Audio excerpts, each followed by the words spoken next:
Detik-detik jatuhnya pemanggang sate viral di media sosial. Video itu diunggah salah satunya akun Instagram @memomedsos Senin 2 Januari 2022 bersumber dari rekaman CCTV.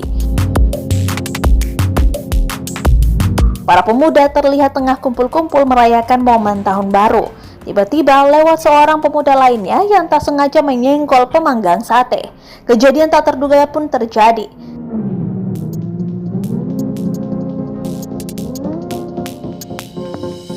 Pemanggang sate itu jatuh miring ke samping kanan lalu mengenai gitar dan pemuda yang duduk-duduk. Bahkan bara api dari pemanggang sate itu ternyata masih menyala.